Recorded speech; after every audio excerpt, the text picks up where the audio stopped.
Amanda here from Awakened Creators. In today's video, I'm going to talk to you about how to create art like a Capricorn. Now, Capricorn might not come across as the most creative sign in the zodiac, but I am here to show you how embodying Capricornian energy in your creative journey is going to benefit you in the long run. So stay tuned and we're going to dive right in. But before we do, I want to make sure that you are subscribed. So go ahead and hit the subscribe button and the bell for notifications when I upload videos. And if you're not already following me over on Instagram at awaken.creators, you should be, because we're dropping content over there regularly and you're just going to love the community of creatives there. So join us over there and check out the resources that we have available in the description box below, and also by going to weareawakencreators.com. So without further ado, let's jump into this video where we are talking about how to make art like a Capricorn. So like I said, Capricorn might not come across as the most artistic or creative sign, however, and that could be because it's ruled by Saturn, it's very earthy, and usually when we think of creativity, we think of, floatiness and maybe water signs like Pisces, or air sign like Libra. However, Capricorn energy in terms of your creativity can be really helpful. Capricorn energy is going to really give your creative projects structure. And we're going to talk a little bit about that. But one of the first things that I want to mention, because Capricorn is ruled by Saturn and Saturn is all about time, the first thing and way that you can embody Capricorn energy and make art like a Capricorn is to value the slow build. Capricorn is not in a hurry, it's not in a rush. It understands that things that are valuable take time to build. And so when you are trying to pursue a creative project or pursue a creative life, maybe eventually break away from your 9-to-5 and do your art full time, embodying that Capricornian energy of like, okay, that's not something that's going to happen overnight. That's something that's going to be slow and methodical, and I'm going to diligently work away at it. I'm thinking of like the 8 of Pentacles card in the tarot, right? You're just working at it diligently every day, and you're doing it because you love it, and you know that all of your hard work is going to pay off with time.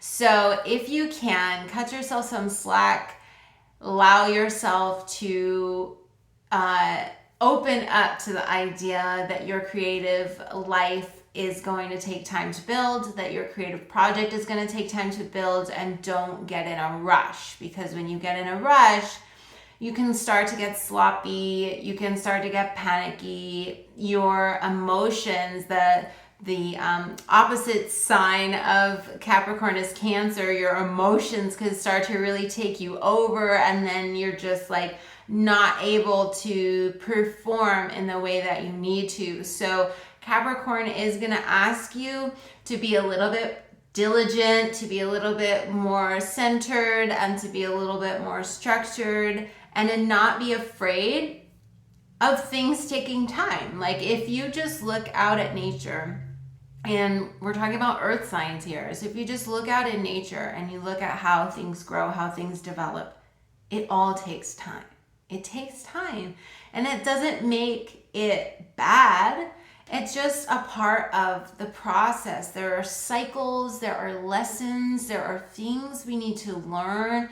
There are things we need to experience to grow and develop into the fully realized being that we are intended to be in this lifetime. And that's not a bad thing. That's not something that you should feel guilty for, or that you're ashamed of, or that you're not doing it right.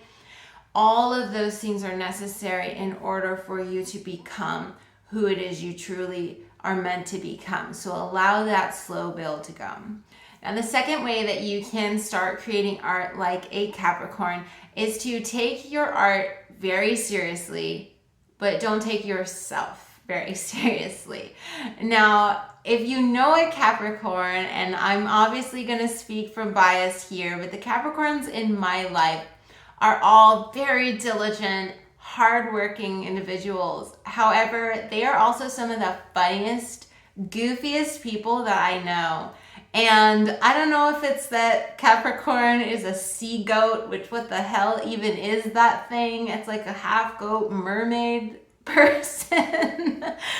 But either way, Capricorns, in my experience, take their responsibilities very seriously, right? Like if you give a Capricorn an assignment or a project, it's gonna get done.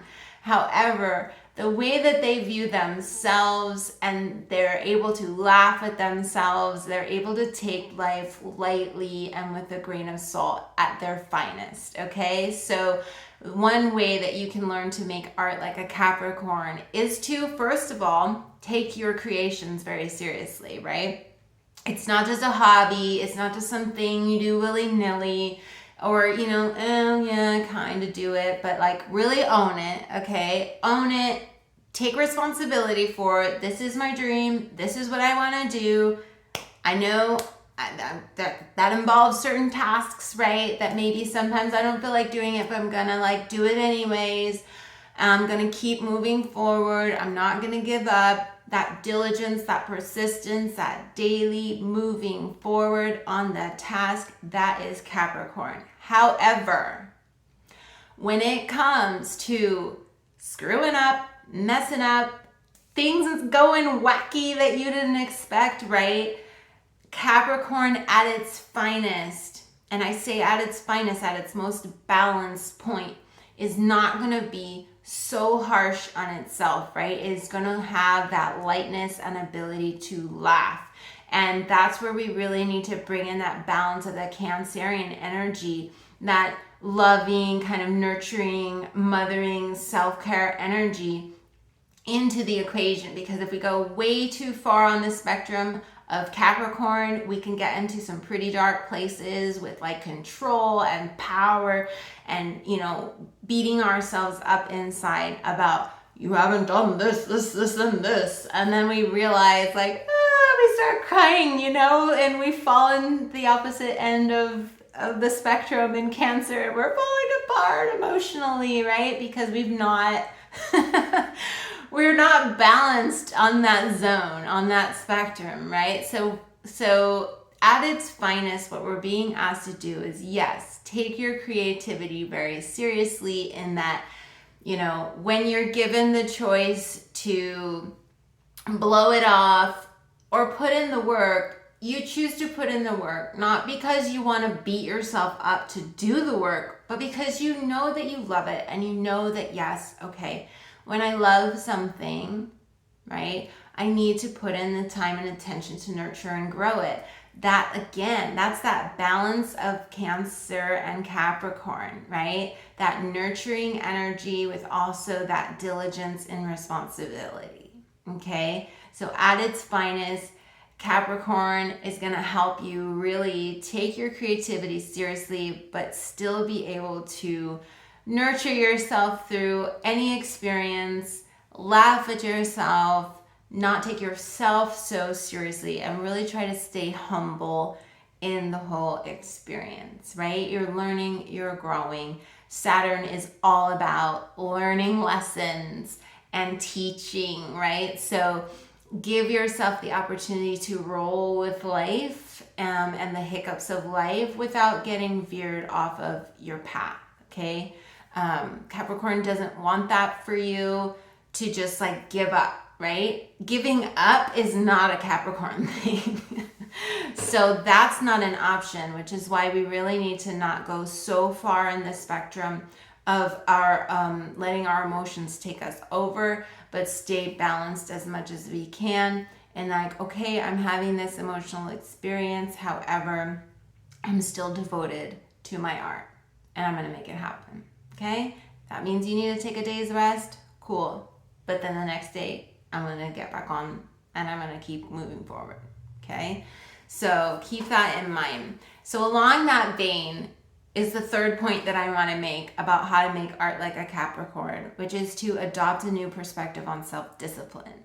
So I kind of mentioned this just now, where I was talking about how, you know that you need to make some important decisions, and Capricorn is also about that. It's about making important decisions.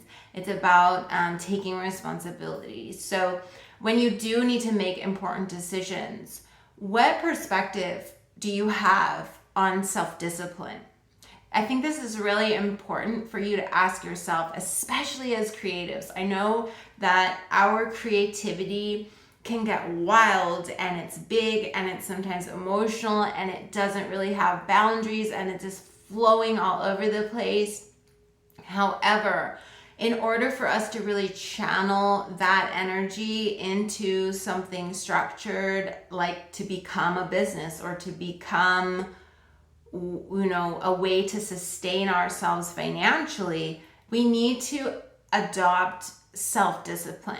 Now, self-discipline is going to look differently for everybody. And so what I would encourage you to do, because Capricorn rules the 10th house, I would encourage you to look at the 10th house in your natal chart and find out what energy is sitting there. Because like for me, for example, because I'm a Libra rising, all my signs are flip-flopped. So my 10th house is ruled by Cancer, which is Capricorn's opposite. So my self-discipline and the way that I kind of control myself and structure into a career is going to require a lot of nurturing. It's going to require a lot of patience, a lot of understanding of my emotions, a lot of containing of my emotions, and not in like a controlling, like blocking out emotions way, but in a like, a loving mother like lets their child, have their hissy fit. Okay, have your little fit.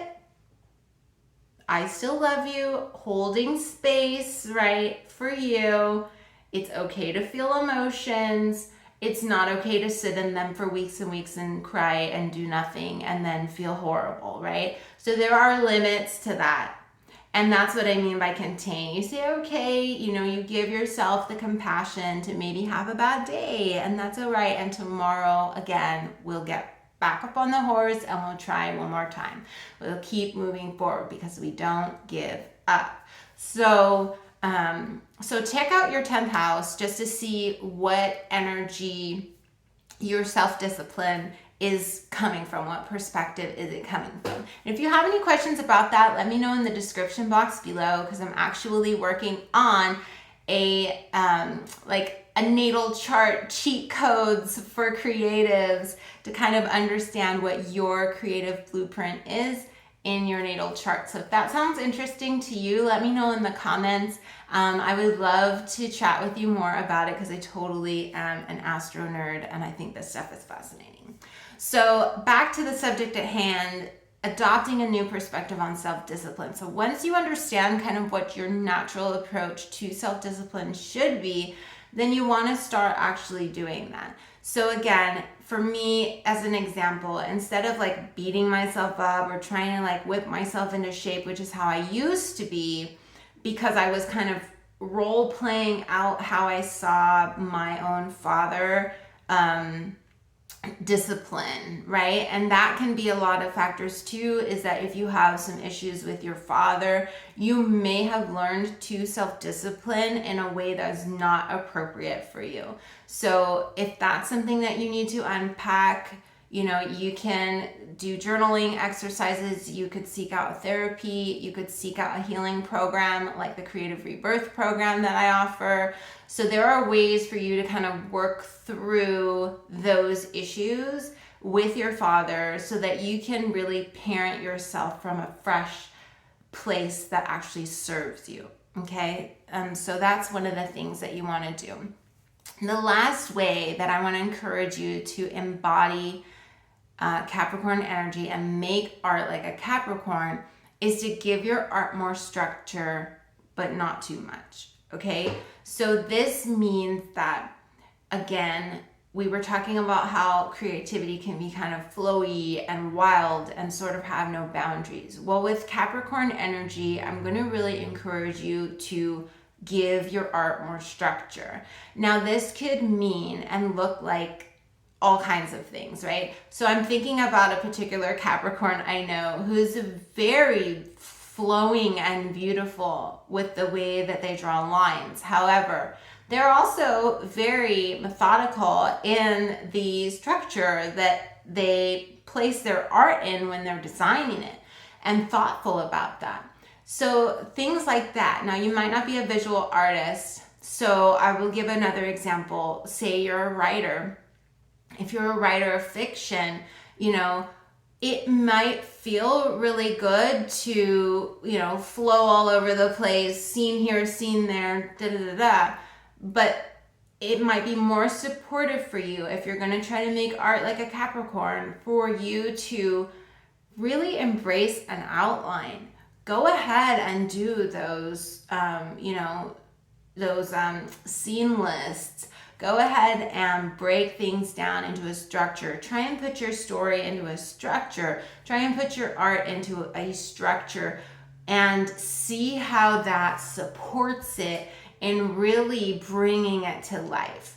So if you can feel that kind of the skeleton underneath being really solid and strong, and then all of your beauty and all of your artistic expression is still there on the outside, but it's solidly there, right? That feels really good, okay? Can you get a sense for that energy? Is like, yes, because I'll tell you, as a fiction writer myself, when I do a project and there's sort of like no holds barred, at the end, while I might be satisfied artistically, it's a mess. And that can leave me to want to put the manuscript in the drawer and never look at it again, because holy crap, is that a mess? I'm going to have to clean that up. None of it is going in the right order, and I don't know who's who and what's what, and the plot has holes everywhere. And so having something structural holding it up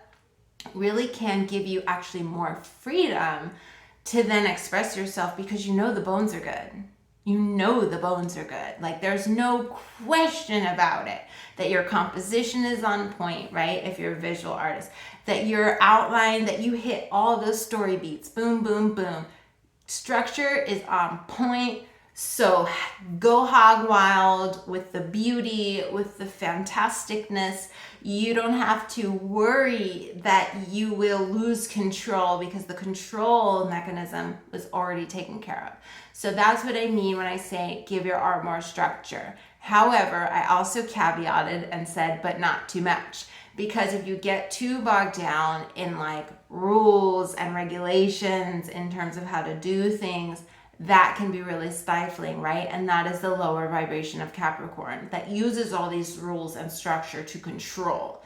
And if we get too controlling, then we can't allow that flow to happen, that Cancerian flow that wants to come through, that has all that watery emotional information that's really going to speak to your audience through your art. So if you structure it a little too much, then you lose kind of the heart of it. And also, it becomes cumbersome and not fun anymore, right? Then you're just ticking things off your to-do list and you're no longer playing.